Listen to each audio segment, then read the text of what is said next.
Welcome back to my channel. Egg ಪಲ್ಯ recipe. ಬೇಕಾಗುವ ಸಾಮಗ್ರಿಗಳು: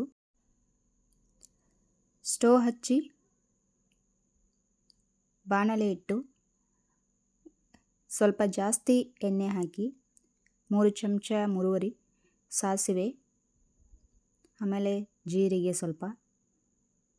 ಜೀರಿಗೆ ಫ್ರೈ ಆದಮೇಲೆ ಕರಿಬೇವು ಹಾಕಿ 10 ಎಲೆ, ಆನಂತರ ಹಸಿಮೆಣಸಿನಕಾಯಿ ಹಾಕಿ ಹಸಿಮೆಣಸಿನಕಾಯಿ ಫ್ರೈ ಆದ ನಂತರ ಈರುಳ್ಳಿ ಹಾಕಿ, ಈರುಳ್ಳಿ ಸ್ವಲ್ಪ ಜಾಸ್ತಿ ಹಾಕ್ಕೊಂಡ್ರೆ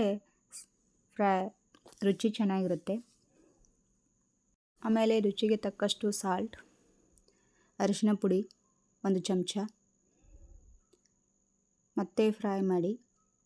ಈಗ ಕೊತ್ತಂಬರಿ ಹಾಕಿ ಮತ್ತೆ 1-2 ನಿಮಿಷ ಫ್ರೈ ಮಾಡಿ. ಇವಾಗ ಸಕ್ಕರೆ ಅಥವಾ ಬೆಲ್ಲ ಸೇರಿಸಿ ನಿಮ್ಮ ಖಾರ ನೋಡಿಕೊಂಡು, ಆನಂತರ ನಿಮಗೆ ಎಷ್ಟು ಬೇಕೋ ಅಷ್ಟು ಎಗ್ ಹಾಕಿ. ನಾನು ಮಾತ್ರ ಒಂದೇ ಹಾಕಿದ್ದೇನೆ, ನಾವಿಬ್ಬರಿಗೆ ಒಂದೇ ಹಾಕಿದ್ದೇನೆ. ಎಗ್ ಹಸಿ ವಾಸನೆ ಹೋಗುವವರೆಗೂ ಸ್ವಲ್ಪ ಉದುರು ಆಗುವವರೆಗೂ ಫ್ರೈ ಮಾಡಿ. ನೋಡಿ, ಹೀಗೆ ಆಗಬೇಕು. ಆಮೇಲೆ ಸ್ಟವ್ ಆಫ್ ಮಾಡಿ. Thank you.